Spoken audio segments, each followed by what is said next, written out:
Bon matin! Mon nom est Jean-Michel Lhomme et vous vous apprêtez à écouter Fais-tu frette, le podcast où les Québécois expliquent le vrai Québec à un Français fraîchement débarqué. Et croyez-moi, il y a du boulot. Vous avez aimé la saison 1, alors vous allez surkiffer la saison 2. Car cette année, en plus de continuer à explorer la société, la culture et plus globalement le quotidien de la vie au Québec, je me fais fort de vous faire aussi découvrir des personnalités d'ici. Après tout, je le dis souvent, je ne suis pas venu ici pour le Québec, je suis venu pour les Québécois. Et franchement, je suis pas déçu, vous ne le serez pas non plus, parce que célébrités ou illustres anonymes, artistes ou entrepreneurs, aidants ou activistes, il y a ici pléthore de gens absolument incroyables. Vous allez voir, elle va être franchement bien cette deuxième saison. Et sinon, quoi de neuf ? Bah, pas grand chose, si ce n'est que depuis quelques mois, il y a une marmotte qui squatte sous le cabinet de mon jardin. Fais-tu frette, saison 2, on ouvre les micros. Bonne émission.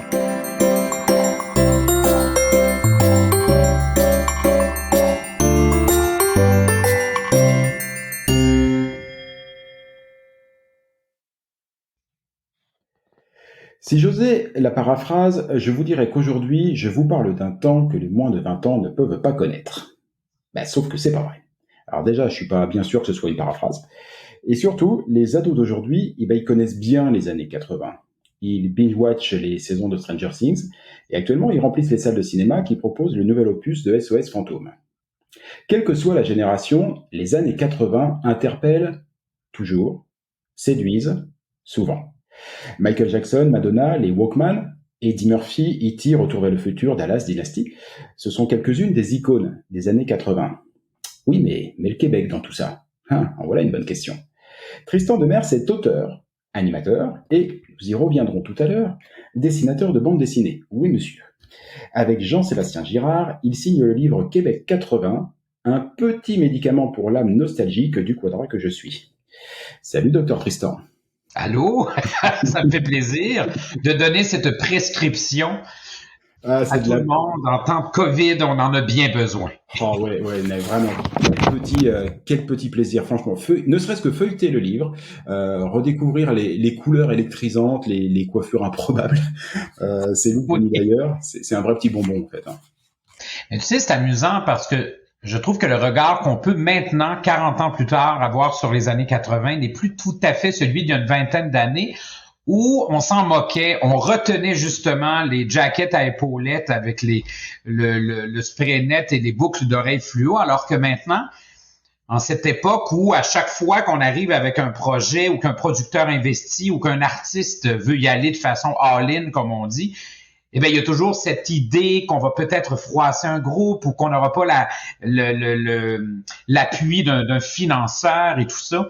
Moi, ce que je trouve intéressant avec le recul, et dans ce livre-là, on le constate bien, c'est de voir à quel point les artistes y allaient de façon complètement généreuse, sans se soucier du regard de l'ensemble de la société sur leur projet créatif, justement parce que on était dans cette espèce de naïveté théâtrale où on se donnait à fond. Et c'est ce qu'on retient des années 80, mais 40 ans plus tard, il fallait avoir le recul nécessaire pour être capable de le constater. Ouais, c'est ça. Et dans les interviews qu'il y a dans le livre, toi et Jean-Sébastien, non seulement vous mettez effectivement en exergue le fait qu'il n'y avait pas cette pression, sociétale qui peut y avoir actuelle sur pas froisser un tel ou un tel, mais on le retrouvait même à l'intérieur même des organisations professionnelles ou semi-professionnelles où plusieurs personnalités qui sont des personnalités aujourd'hui disent « Oui, mais à l'époque, moi, je me suis lancé, j'y connaissais rien. De toute façon, en gros, il n'y avait pas de patron, il n'y avait pas de boss. On savait pas que les gens nous écoutaient. On y allait et on a appris sur le tas. Et aujourd'hui, ce sont les gens qui trustent la scène culturelle, en tout cas qui sont des figures de la scène culturelle. » Exactement, et c'est le propre des artistes on devrait toujours y aller de cette façon-là, presque instinctive, en écoutant notre cœur plutôt que notre tête. Évidemment, il y a des impondérables en lien avec l'investissement que ça représente et le retour sur tout ça, mais je pense qu'à ce moment-ci, je vois des producteurs et des décideurs reculer pour des détails de peur de l'impact que tout ça pourrait avoir sur les réseaux sociaux, par exemple. Donc, ce qui est fun, c'est de constater qu'il y avait cette espèce de... En fait, c'était un laboratoire à ciel ouvert. En fait, les années 80, c'est ça. On avait une idée, aussitôt l'idée lancé aussitôt le projet réalisé. On se cassait la gueule, on recommençait, c'était pas grave non plus. Il y avait cette espèce d'état d'esprit que maintenant j'envie, alors que 20 ans, je m'en moquais un peu. C'était une décennie qui était malmenée parce qu'on n'avait pas assez de recul pour être capable de porter ce regard-là. Ah oui, puis alors, moi je me souviens des regards que pouvaient porter des regards aimants, hein, mais que portaient mes parents ou mes grands-parents sur nos tenues vestimentaires, nos goûts musicaux, les paroles de certaines chansons qui étaient quand même, quand je les réécoute aujourd'hui, enfin c'est dingue. Et pourtant aujourd'hui, comme tu le disais, et j'ai une nostalgie vraiment très forte de ces années. C'est pour ça que ce livre est un bonbon. Et c'est vrai que c'est presque le revers de la médaille actuelle, ou en tout cas les stricts opposés de l'époque où on vit, avec la cancel culture, ça, où on s'interdit plein de choses. Il faut pas dire telle chose, qu'on va froisser un tel, on peut pas écrire tel truc. Ah oui, mais si je mets un post sur les réseaux sociaux, je vais mettre ma vie en l'air pour le restant de mes jours. Et à l'époque, il y avait une insouciance qui a permis de faire pas forcément quelque chose. Il y a personne qui recevait des menaces de mort parce qu'on avait porté un bustier en cône ou des bas de réchauffement d'exercice, là. C'est ça. Personne n'avait le temps à perdre à se déplacer au bureau de poste avec une enveloppe, prendre le temps de dire je vais te tuer parce que ton manteau est laid. Tu vois, alors que maintenant, c'est des choses qu'on reçoit. Bon, pas moi personnellement, mais j'ai déjà eu des toi, tu as des très beaux manteaux. Hein? Toi, tu as des très beaux manteaux, donc moi, j'ai des très beaux pas ce genre de truc. Oui, parce que je veux vivre le plus longtemps possible. Mais tu vois, ce livre-là, Jean-Sébastien s'est occupé donc des entrevues comme il le fait déjà sur des émissions à caractère nostalgique, entre autres à la radio de Radio-Canada. Puis moi, ben, je suis un amoureux aussi de cette époque-là, mais on n'a pas une nostalgie passéiste non plus qui est on n'a pas le vin triste, hein. On parle pas de cette époque en se disant que c'était mieux avant. Je veux dire, il y a un paquet d'avancées qui ont été faites aussi. C'est qu'on essaie de se souvenir. Évidemment, on est en ce moment dans une drôle de période et les sociologues le disent aussi. Quand l'avenir nous paraît incertain, s'il y a quelque chose dont on connaît l'issue, c'est bien le passé. Donc, en se tournant vers le passé, c'est réconfortant. On ne sait même pas ce qui va se passer la semaine prochaine, d'ailleurs. On y va d'une conférence de presse du gouvernement à l'autre. Alors, aussi bien se plonger dans nos souvenirs. Et ça, on le sait que ça nous fait du bien, finalement. Puis ce livre-là moi, je me suis un peu basé sur ce type de livre-là qui avait été publié en France. Parce qu'il y en a beaucoup en France, des livres comme ça, nostalgiques. Le marché le permet peut-être aussi, ou peu importe, mais nous, on ne l'avait pas encore fait. Et puis, c'est pas vrai qu'on avait Casimir et qu'on avait, je sais pas qu'est-ce qu'il y avait à l'époque. Moi, je lisais Pif Gadget. Oui. Je comprenais pas le 2/3 des références dans ce... Et moi, j'ai appris grâce à toi, grâce au livre, que Pif Gadget était distribué, alors, avec du retard certes, mais était distribué au Québec. C'était français. Oui, mais on recevait les invendus. Les Français nous shippaient les invendus. Comme quoi, on n'est pas si mauvais que ça. On était comme un marché de seconde zone. Alors moi, je recevais mais les références d'émissions jeunesse ou de comment il s'appelait, là, il y en avait un gros avec une barbe qui chantait des émissions jeunesse. Ou même tout ce qui était Dorothée, et ainsi de suite, ou Chantal Goya, ça nous dit absolument rien. On avait René et Nathalie Simard, on avait Mitsou, on avait nos émissions à nous, Bobino, Passe-Partout, etc. Fait que je trouvais ça important, même pour le regard de quelqu'un de l'étranger, de dire, entre francophiles, c'est bien de nous montrer tous et chacun ce qui a construit notre enfance, finalement. Moi, ça fait partie des choses qui m'ont surpris dans le livre. Alors évidemment, je m'attendais à retrouver toute une culture commune, et ça je l'ai, hein, notamment la culture, on va dire, anglo-saxonne, américaine, internationale. J'ai cité tout à l'heure Michael Jackson, Madonna.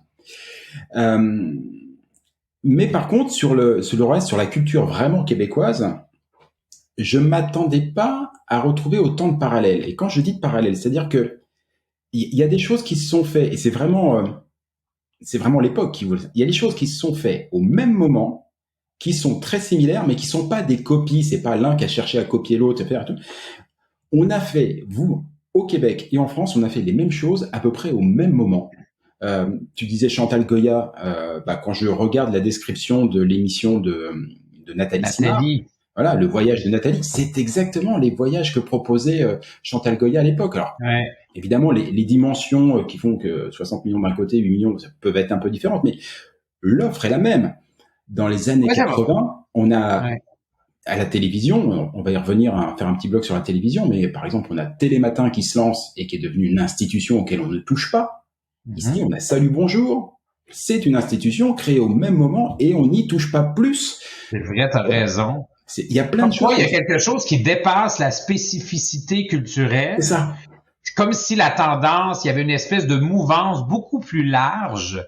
Évidemment, nous, parce que souvent, je vois les émissions françaises, on va parler de 68. C'était mai 68. Nous, c'est octobre 70. Ouais. Non, mais on est à 18 mois de différence. Mais ce que je veux dire, c'est qu'on a à peu près, c'est vrai, souvent, dans la forme, ça change, mais dans le fond, il y a une mouvance plus profonde qui est un peu la même en Occident. Et puis nous, on est des francophones aussi. Alors on avait notre Mitsou qui était notre Madonna à nous, plus sulfureuse que Vanessa Paradis, mais au moins Lolita un peu plus bon. Mais quand même, on avait nous aussi. Alors on répondait à nos voisins du Sud. Hein, on est à 35 minutes des États-Unis. Il faut pas l'oublier en char, c'est pas long. Là. Fait que, quelque part, l'influence, elle est là, mais avec un cinéma, un théâtre, des arts de la scène, une littérature, des émissions télé, un star system fort qui nous appartient parce que on revient toujours au village gaulois d'Amérique. Ben oui. On est les seuls francophones. L'océan nous sépare des Français, donc on n'a pas toujours le référent qui nous permet d'embrasser les mêmes codes que vous. Puis en même temps, puisqu'on est francophone, c'est un gros village, le Québec, à quelque part. C'est 8 millions de personnes sur 5 fois la superficie de la France ou 54 fois celle de la Belgique. Quand je vais à Bruxelles travailler en milieu scolaire, je le dis aux enfants, ils font « Oh! » Ah oui, tu m'étonnes. Moi, parmi des choses qui m'ont vraiment étonné aussi, c'est de voir toutes ces similarités alors que le point de départ de nos années 80, les tiennes et les miennes, sont diamétralement opposés. C'est-à-dire que, et je voudrais juste y revenir, vous l'évoquez tous les deux très légèrement dans le livre au début, mais si les années 80 en France se lancent sur un fond, j'allais dire, d'optimisme, c'est l'élection de François Mitterrand, c'est-à-dire toute une frange de la population très populaire qui jusqu'ici se considérait comme une minorité, qui tout d'un coup arrive au pouvoir avec des expériences folles, peu importe ce qu'elles viendront plus tard, mais en tout cas, il y avait un vent d'optimisme et voilà, un monde nouveau qui s'ouvrait, ça faisait suite à plein de choses. Et l'entrée dans les années 80 au Québec, elle est moins enthousiasmante, a priori. Ben oui, les plus moroses, en fait, c'est l'échec du référendum, mais pour ceux qui votaient pour, évidemment, parce que le camp adverse dirait que non, mais c'était une victoire douce amère de toute façon, parce que c'est l'idée de se définir et de se redonner un projet de société, parce que arriver avec un projet de pays qui ne passe pas, c'est une chose. Mais par quoi on le remplace pour rebondir? Par un projet plus large qui va nous permettre de se définir. Et on est toujours dans cette ambiguïté d'être des franco-nord-américains. J'ai même un ami qui m'a dit il y a 30 ans, vous étiez des Français en Amérique, maintenant vous êtes des Américains parlant français. C'est pas faux. On s'est très américanisé dans notre quotidien, dans notre façon de fonctionner, même dans notre façon de travailler, plus à l'horizontale qu'à la verticale. Je travaille beaucoup avec les Français, c'est toujours un plaisir, mais on travaille pas de la même manière. Ça, c'est sûr. En France, tout est plus hiérarchisé. Ça monte en haut, ça redescend. Nous, on a un côté, c'est notre gestion de la part de risque. On essaie, si on se casse la gueule, on verra bien. On est moins dans oui, mais si jamais, on est moins dans l'étude de la faisabilité d'un projet qui pourrait ne pas marcher. Et puis, on assure peut-être moins nos arrières avec ça, je sais pas. Là, on ne fera pas de psychologie cheap, là, mais tout ça pour dire que nous, on est parti de l'idée de rebondir et de se trouver une nouvelle identité après une décennie de nationalisme de gauche, je le précise, pour ceux qui croient que le nationalisme, pour nous, c'était porté par la social-démocratie de gauche. C'était plutôt un nationalisme culturel qui visait à se définir par rapport au reste du Canada et non pas un nationalisme ethnique. Je le précise parce que le mot nationaliste peut, selon les endroits, avoir une autre connotation. Et puis bon, on a décidé de s'amuser puis de se faire un gros party qui a duré des années finalement. Ah oui, c'était bien. On retrouve, alors juste pour y aller un petit peu par thème, on va retrouver à la télévision. Alors pour moi, la télévision, dis-moi si tu es d'accord ou pas, mais pour moi la télévision c'est le marqueur des années 80. Oui, oui. Les chaînes de télévision explosent de partout. Ça C'est le seul écran qu'on avait de toute façon, mais c'est l'arrivée de la câblo-distribution. C'était beaucoup ça aussi, là. Ouais, et aussi avec l'impression, un peu ce qu'on disait tout à l'heure, sur qu'il y a des gens qui sont arrivés sur des chaînes de télévision en pensant que fondamentalement ils n'étaient pas regardés, ni par les autorités, ni forcément par les téléspectateurs. Et ça a créé un vent de liberté. Enfin, il y a eu des émissions, voilà, des émissions osées. Alors en France, c'était avec le Carré Blanc, hein. Voilà, mais on mettait C'est quoi les jeunes. Le Carré Blanc? Le Carré Blanc, c'était pour les films pornographiques ou pour les films, on va dire, un peu trop. Okay, mais nous, c'était Bleu Nuit. Oui, nous, c'était Bleu Nuit. Voilà. Mais c'était coquin, hein? Mais on avait les films avec Brigitte Lahaie, la star du X, là. Ah, c'était moins coquin, là. C'était autre chose, quand même. Ben oui, mais on l'a eu. Donc, voyez-vous. Oh, quelle carrière internationale. C'est ce qu'on appelle le libre-échange. C'est ça. Ouais, c'était plus fun à l'époque, le libre-échange. Et j'ai vu des choses, j'aimerais bien, alors on va pas tout replacer de tout ce qu'il y a dans le livre parce qu'il est riche et tout, mais il y a quelques petites choses qui ont résonné à mon oreille. D'abord, il y a des endroits comme ça, médiatiquement, qui deviennent des espèces de petites pépites. Et il y en a eu une, c'est Télévision 4 saisons, qui se trouve en 86, et moi TQS, voilà, oui. Ça me fait un peu penser à M6, qui en France à l'époque a cassé pas mal de codes, se lance à peu près dans les mêmes années, je pense, et lance plein de gens. Et alors, Télévision 4 saisons, ça lance Julie Snyder, qui encore aujourd'hui est l'une des papesses de la de la télévision au Québec. Mais moi, j'ai commencé là à 13 ans aussi à TQS, j'étais à la salle des nouvelles. Ah, mais tu vois, j'étais reporter à l'émission Le Petit Journal, tu vois. Ah, je l'ai pas dit dans le livre parce que je voulais pas me placer partout, là, mais les années 80, je faisais déjà beaucoup de télé, je travaillais sur d'autres émissions, mais bon. C'est ça, les années 80. Moi, à 13 ans, alors pas sur quelque chose aussi gros que TQS, mais ça, c'est la différence de talent entre toi et moi. Mais moi, à 13 ans, c'est pareil. En 87, je commence la radio sur une petite radio locale Mais c'est pas tant une question de talent qu'une question culturelle. Parce que cette espèce d'idée d'enfant star à qui on donne un micro, une caméra, je faisais ma propre recherche. C'est très nord-américain, ça. Ça fait partie du rêve américain moi, j'ai créé ma compagnie de bande dessinée à 13 ans et à 15 ans, j'avais 2200 abonnés, 2 employés puis un bureau. Quand je louais un stand au Salon du Livre de Montréal, si mon chèque passait, il me louait ma table. Si je voulais faire la même chose à Paris, on disait, mais où est ton père? Qui es-tu? Ah oui. Quel est ton statut social pour qu'on puisse décider ou non de te donner cette tribune-là? Je pense, alors je fais une parenthèse, j'ai l'impression que je suis né à la bonne place pour m'émanciper professionnellement à 12, 13 ou 14 ans. Tu sais. Ouais, c'est sûr, parce qu'en France, on retrouve pas mal de personnes qui... je pense par exemple à des gens comme Coé ou Arthur dans la radio. C'est le microcosme qui m'a plus marqué. Qui, comme moi, mais avec beaucoup plus de talent là encore, ont commencé la radio vers 12 ou 13 ans dans des radios locales. Bon, peut-être un peu plus grosses que celles que j'avais, mais là, c'est... on va dire injustice territoriale qui faisait que, et qui sont devenus plus tard des grandes figures, mais clairement de 12, 13 jusqu'à 18, 20 ans, c'est un hobby. Ils ne peuvent pas envisager en business. Effectivement, c'était juste totalement pas possible. C'est passe ton bac d'abord, voilà. Où sont tes parents, ce que tu viens de me raconter, me semble. Ici, d'être entrepreneur à 14 ans, c'est valorisé, tu sais. Ouais. Il y a quelque chose d'appuyé là-dedans par les grands et même les décideurs qui donnent toujours la chance. Pourquoi pas? Ça amuse, mais en même temps, il n'y a pas de cynisme là. On me louait ma table, j'allais là, je faisais mon affaire. J'avais l'impression de faire partie des grands, d'être dans la cour des grands tôt. Tu vois. En tout cas, avec TQS, tu as été dans la cour des grands, ce que je disais, Julie Snyder. Ça a lancé un petit jeune dont on a un petit peu entendu parler en France, qui s'appelle Rock Voisine.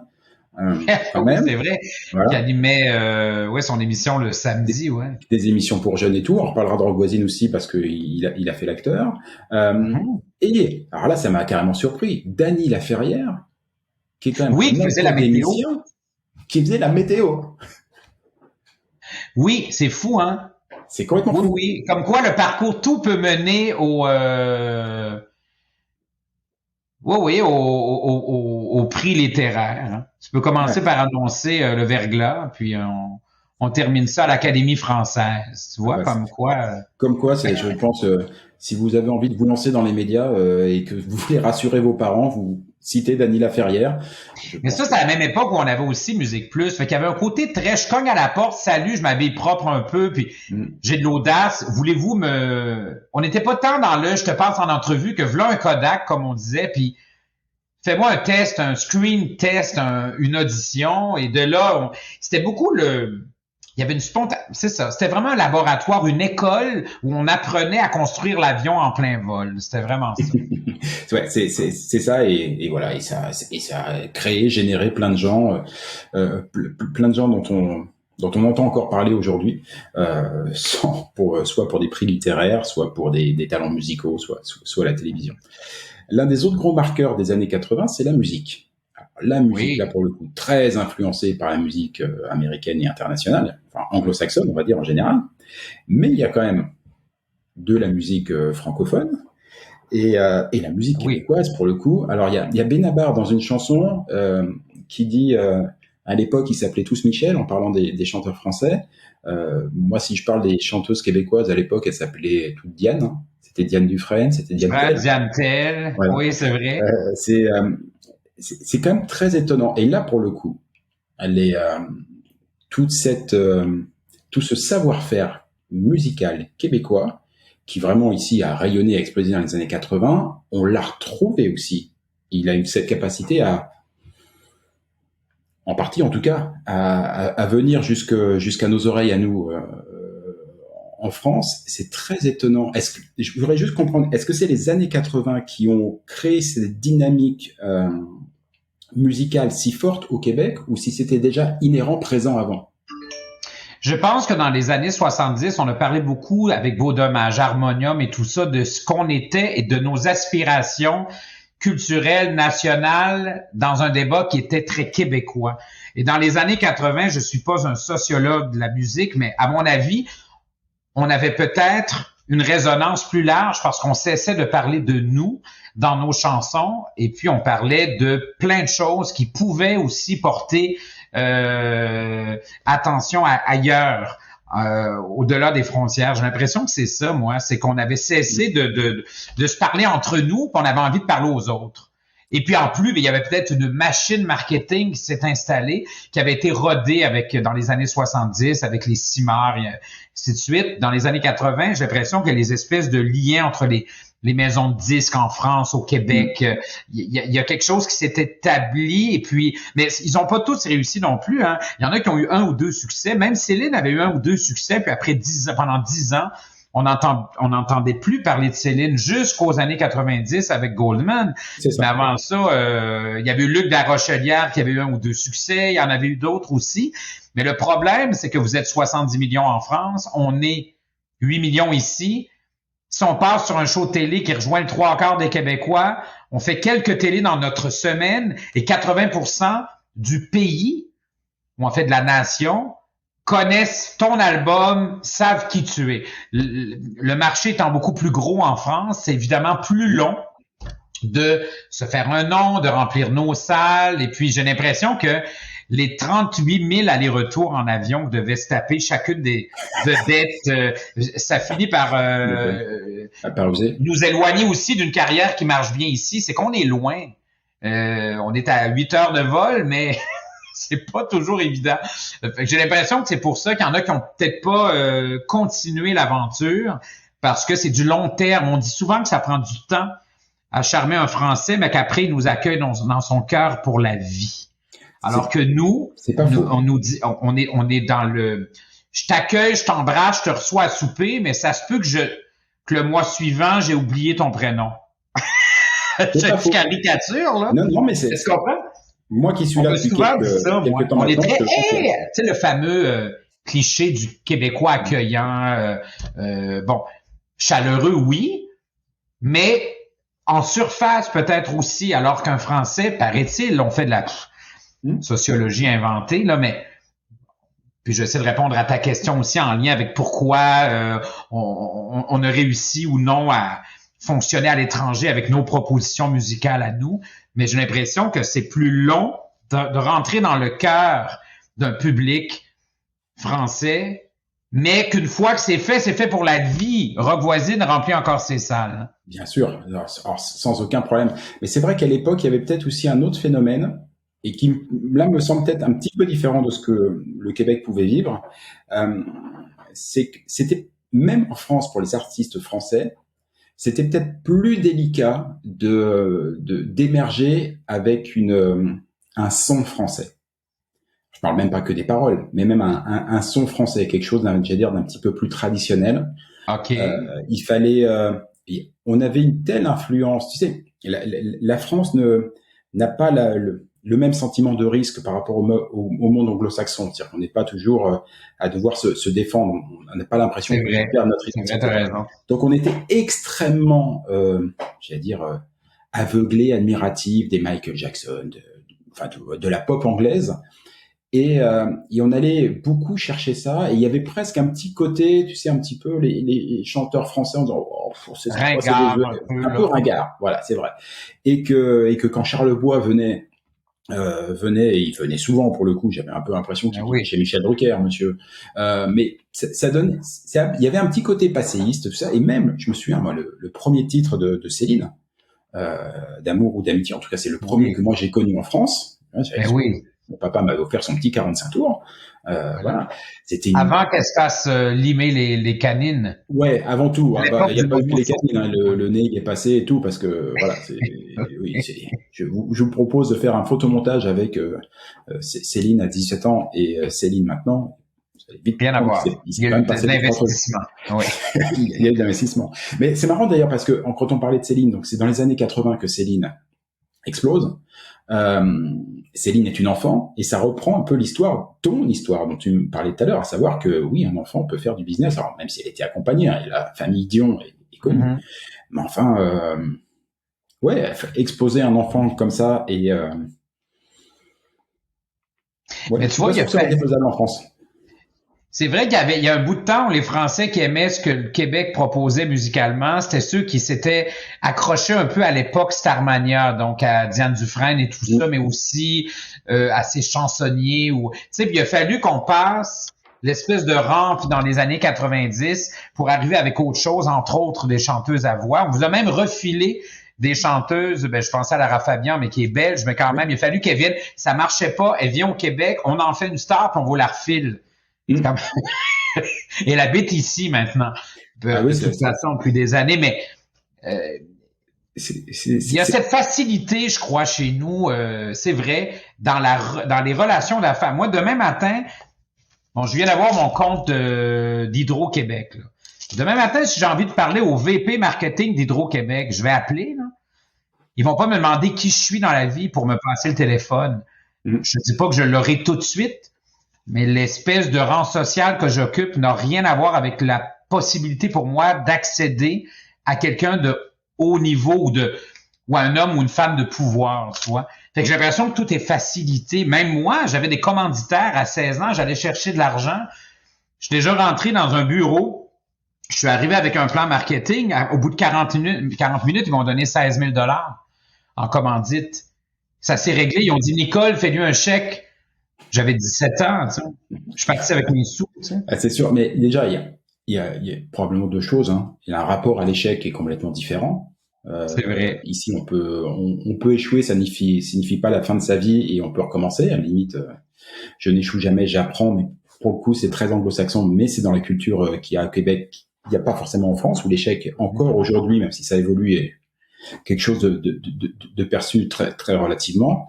Et puis oui, il y avait je pense à Gad Elmaleh, par exemple, pareil, tu disais Lara Fabian, mais dans l'humour, Gad Elmaleh qui est passé par le Québec avant de revenir en France et de devenir une star. Il y a un côté école. On apprend son métier ici presque plus facilement. Et d'ailleurs, c'est l'une des autres particularités dont je voulais parler, parce que parmi les choses qui m'ont vraiment surpris, moi, en arrivant au Québec, alors évidemment, c'est cette capacité que vous avez à développer, mais un matériel de dingue en termes de production créative. Alors il y a les séries, il y a les films, enfin une fois de plus, tout ça rapporté à 8 millions d'habitants, c'est quand même hyper impressionnant. Et il y a des créations de dingue, notamment dans l'humour, qui est quand même quelque chose d'important ici. Et vous avez créé dans les années 80 une école de l'humour. Oui. Vous avez créé des spectacles, vous avez créé le festival Juste pour rire, et vous avez créé le Cirque du Soleil. Il y a c'est fou ce que le Québec quand même a réussi à créer dans les années 80, qui résonne encore aujourd'hui. C'est vrai. Il y a du talent au mètre carré, mais je pense que ça vient de cette idée qu'on est fragilisé, qu'on est culturellement. C'est un peu comme si on avait l'impression qu'à chaque fois, c'était peut-être un peu le dernier souffle. Alors, on donne tout. On donne tout. C'est vrai que c'est peu 8 millions pour autant de livres, autant d'émissions, autant d'humoristes, c'est démesuré. C'est démesuré, mais c'est à la hauteur de notre espèce de, je sais pas moi, notre besoin de crier qu'on existe. Alors, on s'est pas donné un pays, mais on s'est donné des outils. Et avec quel résultat et quel talent. Tristan, on arrive au bout de cet entretien. Il me reste une question à te poser, parce qu'il y a énormément d'autres choses que vous allez découvrir dans le livre que tu as coécrit avec Jean-Sébastien Girard, qui est aux éditions de l'Homme, et dont il y aura toutes les coordonnées en commentaire du podcast et sur le site. J'appelle ça, moi, un déclencheur de mémoire. C'est le livre, c'est un peu ça, dans le fond. C'est exactement ça. Je suis content que tu me dises que, vu de l'extérieur, c'est aussi une façon d'apprendre à connaître le Québec, parce qu'on l'a pas fait. On l'a évidemment d'abord fait pour notre marché à nous, Québécois. Mais c'est vrai qu'avec un regard extérieur, ça peut être une façon ludique, amusante, qui fait sourire aussi, d'une couverture à l'autre, de découvrir la culture populaire du Québec. Et ça nous construit collectivement aussi. Et ça me permet de mieux comprendre le Québec d'aujourd'hui. Par exemple, quand je regarde une émission comme Chanteur masqué, qui a eu il y a pas très longtemps, donc Masked Singer français, pour être clair, les vedettes qui étaient dedans, j'en capte pas une. À 2-3 près. Sauf que la plupart de celles qui étaient dedans, les noms sont cités dans le bouquin, dans Québec 80. Soit parce qu'elles étaient vraiment dans les masques, soit parce qu'elles étaient imaginées par les juges comme étant peut-être les candidats qui se cachaient dedans. Et tout d'un coup, je peux mettre des noms sur des visages, sur des actions. Et comme je te disais tout à l'heure, il y a tellement de choses en fait qui se sont fait en parallèle, qui sont les mêmes choses, mais c'est pas les mêmes noms.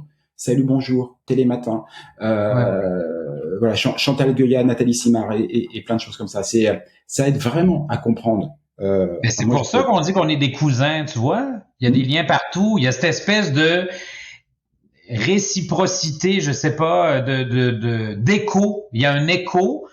On est chacun dans notre bulle. L'océan nous sépare, mais c'est vrai qu'on a cette espèce d'écho, un peu comme deux jumeaux qui sont séparés. Ils ont mal à la tête en même temps, ou ils ont envie d'un drink en même temps. Pourtant, ils ne se consultent pas, tu vois? Ouais, c'est assez dingue. Tristan, selon toi aujourd'hui, qu'est-ce qui reste des années 80 au Québec? Il reste, je suis encore en train de l'évaluer, on dirait. Maintenant que le livre est fini, il reste cette idée que la folie est possible, mais je suis un peu, là, on est dans une drôle de période où je suis de nature normalement positif, optimiste. Là, j'ai de la difficulté, surtout ces temps-ci, entre deux conférences de presse, entre deux voyages annulés, j'ai de la difficulté à me dire que ce qui me plaît dans ce livre-là existe toujours. Tu sais, j'ai l'impression qu'il faudrait qu'on y retourne un peu à cette espèce de candeur, de folie, d'audace, sans qu'on ait le pied sur le frein. Alors, il reste sûrement plein de choses, mais le monde a changé, hein. Ah, le monde a changé, mais tu vois, moi, l'un des petits moyens, parce que je partage tellement tout ce que tu viens de dire, mais l'un des petits moyens que j'ai trouvé pour retrouver un petit peu de cette candeur, de cette insouciance des années 80, c'est un balado, c'est un podcast. Ça s'appelle Fais-tu frette, et je te remercie énormément d'y avoir participé aujourd'hui. Tellement merci à toi, ça passe trop vite. Je te souhaite un bel hiver. Qu'il soit fret ou non, je te le souhaite joyeux. Merci beaucoup, je te le souhaite de même et puis à très bientôt sur les ondes partout ailleurs. Ben voilà pour un autre livre, on se reparlera. Ah bah oui, avec grand plaisir. Et une bande dessinée, parce que j'avais prévu de parler des bandes dessinées, on n'a pas le temps, mais il faudra forcément. On en reparlera, ben oui. Puis on se croise les doigts pour un Québec 90 en 2023, on aimerait ça. Ben oui, de qu'on tenter aimerait de ça. convaincre l'éditeur. C'est Bon, prévu. ça devrait pas être trop compliqué. À très bientôt, merci Tristan. Merci à toi. Ciao.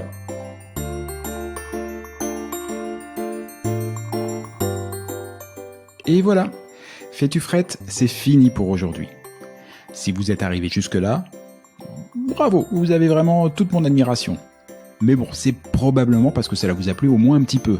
Ou que vous êtes alors complètement maso. Par défaut, j'opte quand même pour la première hypothèse. On va dire que c'est mon côté optimiste. Alors s'il vous plaît, rendez-moi service. Partagez ce podcast, parlez-en à vos amis, abonnez-vous et surtout, donnez-lui une note. Alors juste pour info, même si ce programme reste évidemment très perfectible, inutile de mettre un 3 ou un 4 sur 5. Au royaume d'Apple et consorts, il n'y a que le 5 sur 5 qui compte. Eh oui, c'est le jeu ma pauvre Lucette. Alors je compte sur vous. Pour le reste, vous trouverez tous les liens, les références vers les livres, les spectacles, les programmes et que sais-je dont on a pu parler au cours de cette émission et même ceux dont on n'a pas parlé mais qui me semblent intéressants. Tout ça, vous le trouverez dans le descriptif, dans les commentaires de ce podcast ou bien alors sur notre site internet faitufrette.com. Sur ce même site, vous avez d'ores et déjà la possibilité de vous inscrire à l'indispensable newsletter hebdomadaire que nous vous préparons et qui sera lancé très prochainement. Et j'y annoncerai les prochaines émissions et partagerai avec vous des articles, des infos, des bons plans qui pourraient bien nourrir votre curiosité à propos du Québec. Enfin justement, puisque vous êtes curieux, je suis sûr que vous avez des questions, des suggestions, que vous aimeriez qu'on traite tel ou tel sujet. Eh ben, je ne demande qu'à vous lire. Envoyez-moi un courriel. Oui, j'ai bien dit courriel. Envoyez-moi un courriel à l'adresse suivante. Fais-tu frette, en un seul mot, tout attaché, sans espace, sans tiret ou quoi que ce soit. Donc, fais-tu frette à commercial. Ah oui, j'ai oublié aussi. Ici, on ne dit pas at ou arrobase, on dit à commercial. gmail.com. J'avoue que c'était pas très clair tout ça. On récapépète depuis le début, vous allez voir, c'est très simple. Fais-tu frette, F-A-I-S-T-U-F-R-E-2-T-E, à commercial, gmail.com. Pas compliqué. Vous vous souvenez qu'au tout début de cette émission, je vous ai dit qu'au Québec, on ne disait pas bonjour, mais bon matin. Et pour cause, car ici, pour se dire au revoir, on se souhaite de passer un bon jour. Alors bonjour à tous et à tantôt.